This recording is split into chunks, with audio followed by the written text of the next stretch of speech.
मैं सकलाए जम्मू लेकर सियान भाई बहनी जम्मू हमार राजनांदगांव वासी मंडला मोट डाले जय जोहार। अब आप जम्मू झल्ला महाशिवरात्रि के गाड़ा गाड़ा बधाई देवत हो संगी हो।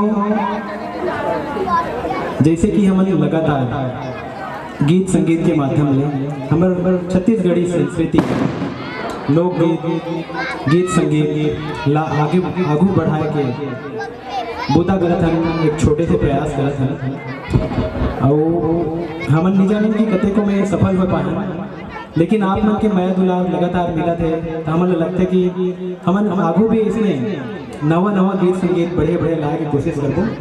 तो यही कड़ी में आज आप जम्मू जन के बीच मैं हर बांसुरी के माध्यम ले आदरणीय हर्ष कुमार बिंदु गुरु जी के रचना डम डम डमरू बजाए गीत लाभ जम्मू जन के समक्ष प्रस्तुत करे बर।